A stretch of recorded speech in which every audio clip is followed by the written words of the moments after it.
Oh my god, it's cold. What up, YouTube? Welcome back to the vlogs. It's daytime this time, so the video quality should be a lot better and you guys are able to see me ride a little bit more now. I am currently on my way to the gym again. You gotta keep up that gym grind going, you know? Gotta get those gains.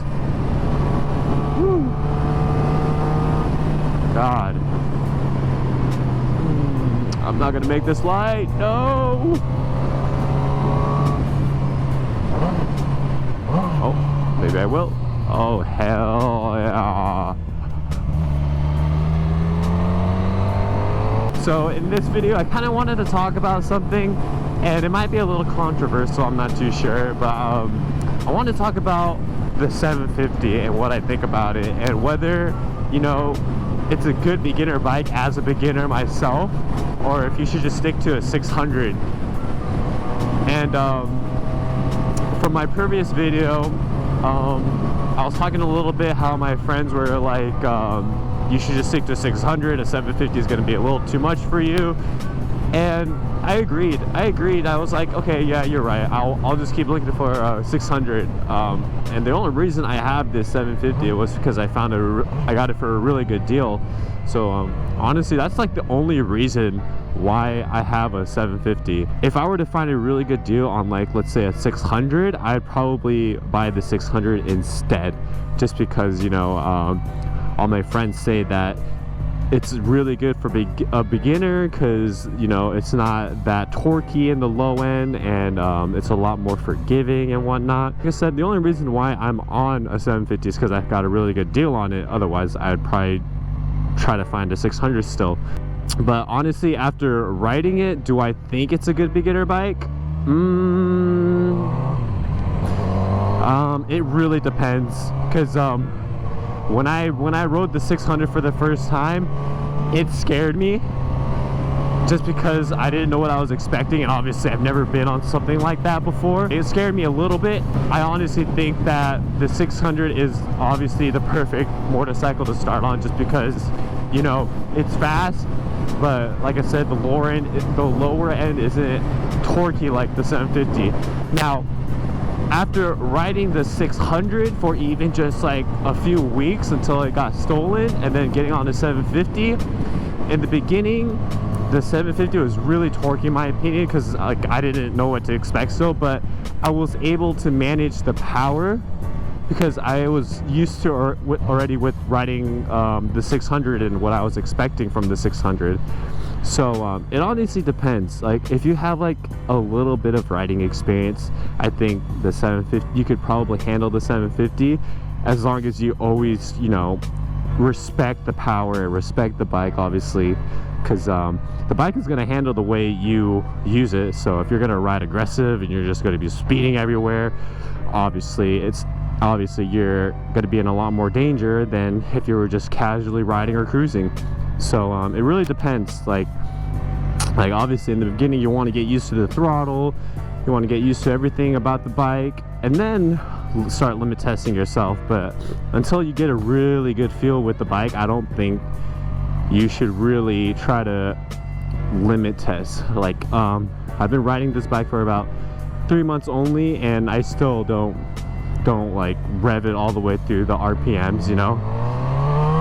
Even in first gear, I've even pinned it in first gear, just because I still respect the bike, and it still, to be honest, scares me. Especially in first and second gear, because those gears are so torquey and they just start making you go flying.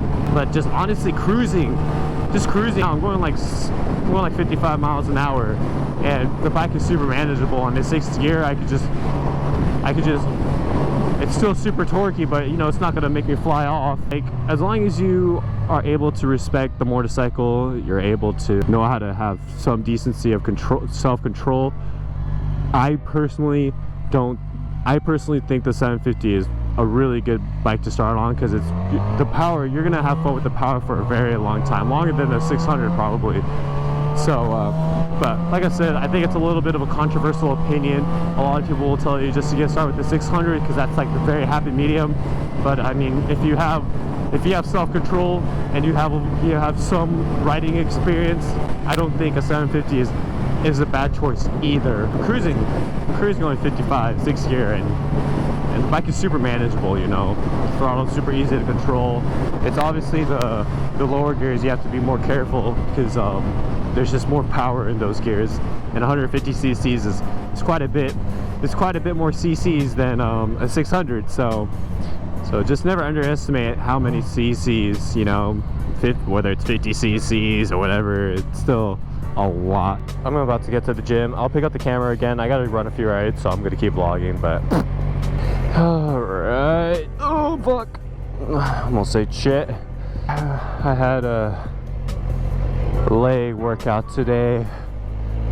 That was kind of brutal. What you doing, man?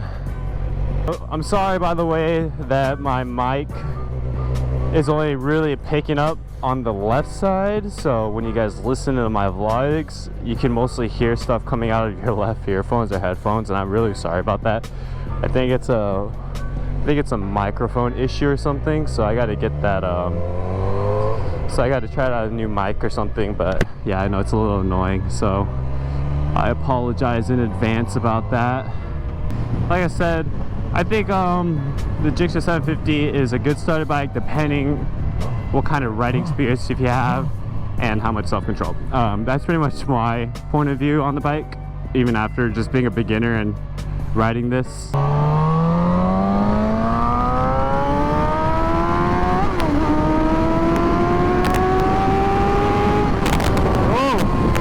I think that's all I gotta say about the 750 and my opinions on if you guys are thinking about getting this bike as your starter bike. It's always smart to get something much less powerful like a 300cc if you're brand new to riding, obviously, or if you're just afraid.